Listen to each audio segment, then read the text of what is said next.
Hello everyone, this is the first video from the subject operating system.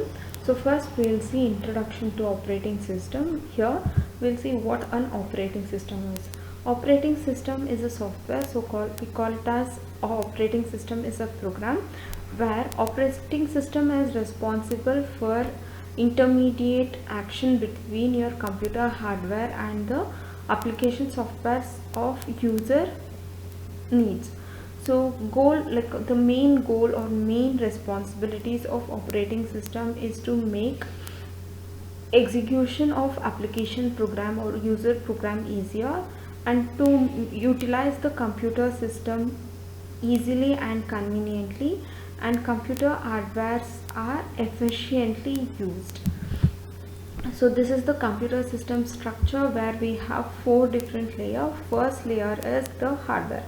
So computer hardware includes processor, main memory, register and all those. Next comes the operating system, and above operating system we have all system and application programs which is accessed by user, like compiler, assembler, editor, still database system. So this application programs needs processor, which is computer hardware, for execution.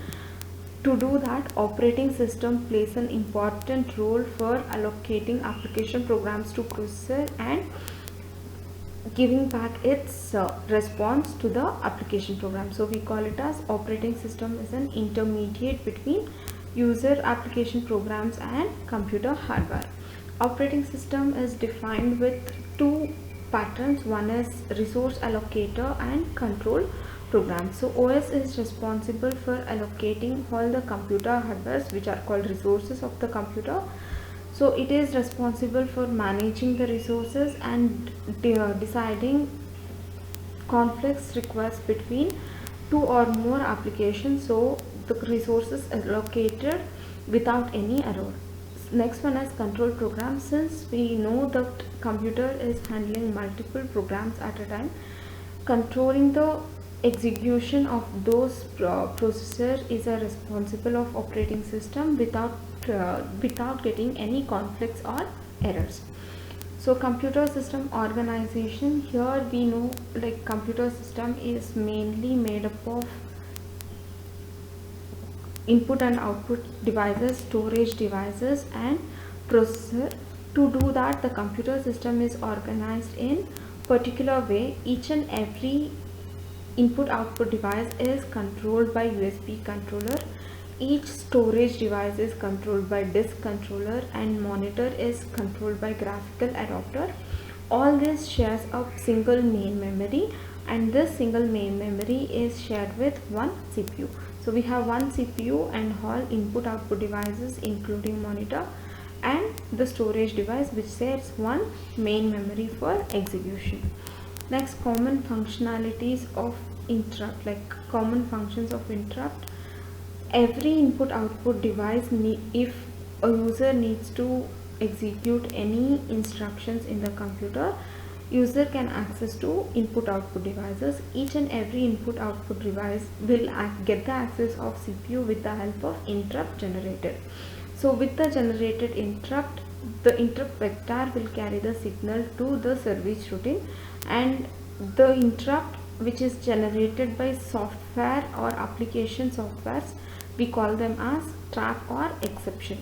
So basically operating system works based on interrupt or exception. We call operating system as interrupt driven. So here is one small example how interrupt works.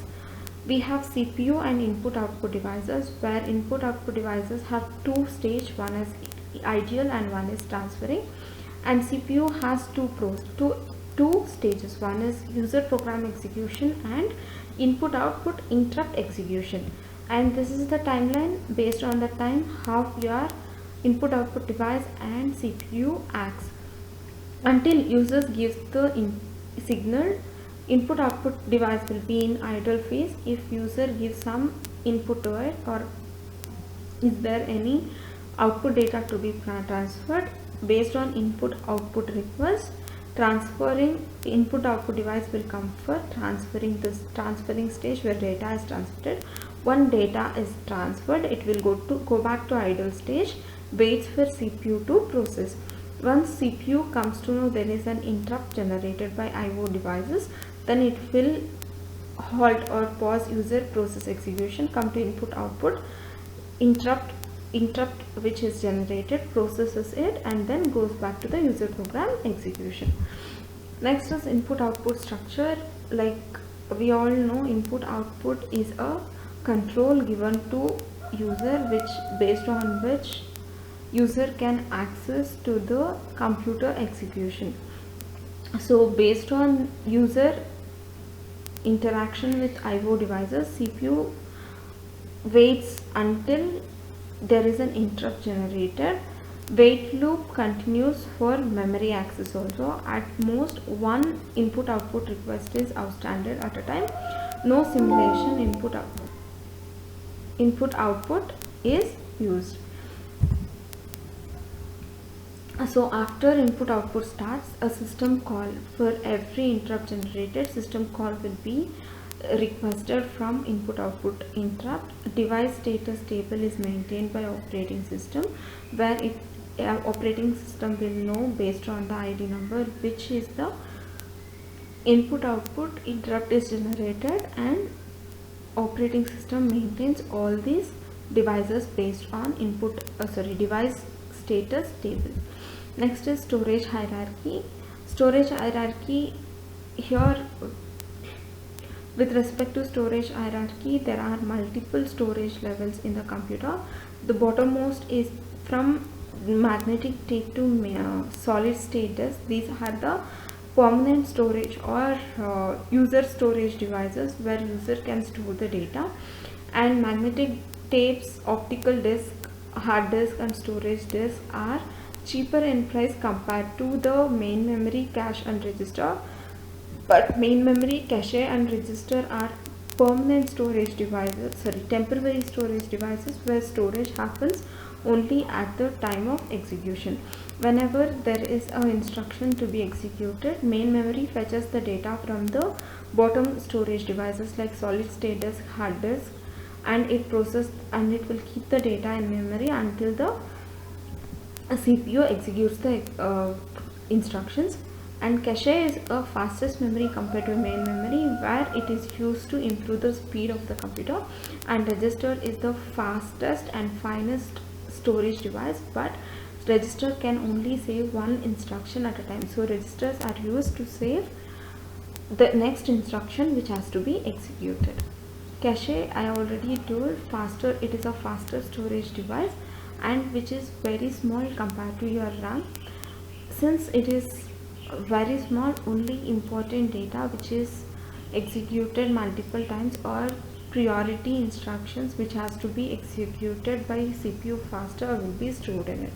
Cache management is very important problem for operating system too, since its size is small and its transaction is fast. Operating system should make use of cache memory effectively.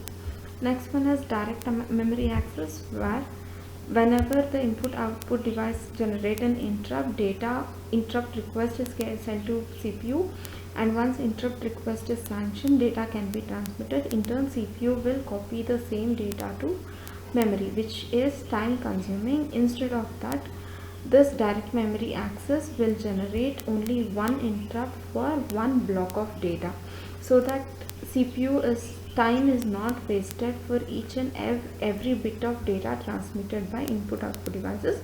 Direct memory access will be activated for one interrupt, and block of memory or block of data is copied from the device to memory directly. I hope you understood the topics. Thank you.